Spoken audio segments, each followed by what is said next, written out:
The next one is ghiba, backbiting. As an ummah, we have to stop doing this. We have to stop backbiting. Each individual has to make a commitment. And when you hear people backbiting, you have to tell them, I don't want to hear this. I can't hear this. What is backbiting? There are two definitions. The prophetic definition is obviously the best, but there's an extended fiqhi definition, which is important also. The prophetic definition is, ذِكْرُكَ أَخَاكَ بِمَا لَوْ سَمِعَهُ لَكَرِهَ. It is to mention your brother, had he heard you saying it, he would dislike it. That is the prophetic definition.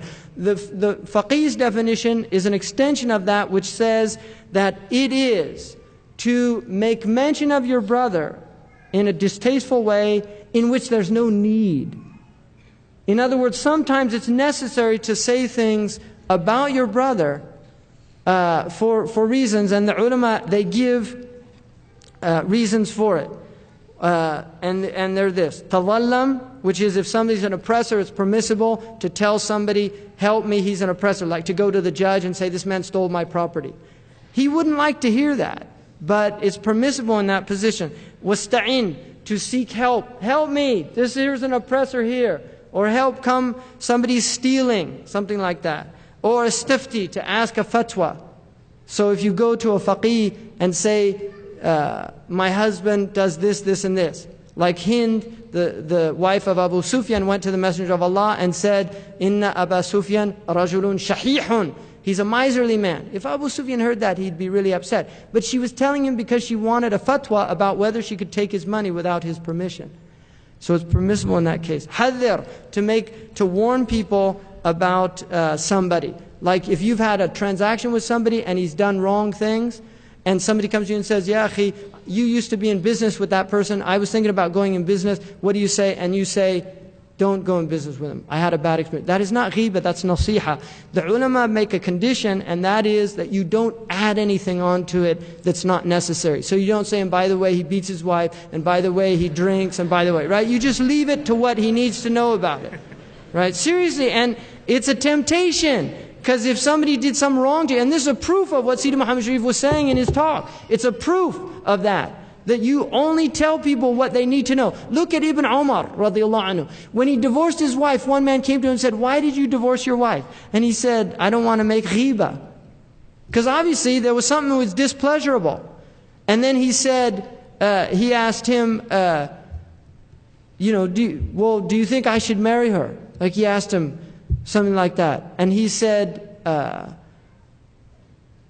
he asked him what her mu'ashara was like. And he said, I'm no longer married to her, so I have no right to tell you anything about her personal life.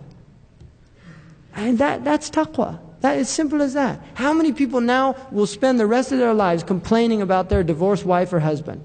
To everybody that'll give them an ear. 20 years I put up with that man. I used to bring him tea, and he'd say, it's not hot enough.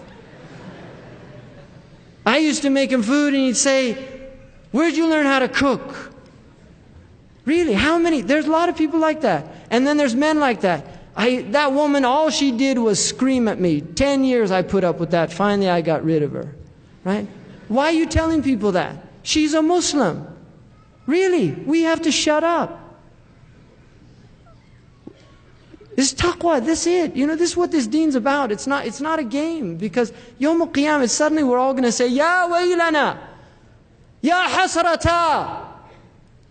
Well, that's what people are going to say. Ma farrattu fi jambillah. Oh, I didn't do the rights of Allah. Why didn't I do it? Ya laytani lam attakhidh fulana khalila. Oh, I wish I didn't spend time with this shaitan. That's what people are going to say. These are real expressions in the Quran that people will say. Irji'ni a'mal salihan. Let me go back, I'll do good. We don't want to be those people. We want to be people, man ahabba liqa Allah, ahabba Allahu liqa'ahu. And the one who loves to meet Allah is working for that day. That's the proof. It's not, oh yes, I want to die and meet Allah. I can't wait. Many of the Sahaba were afraid because they didn't feel prepared yet.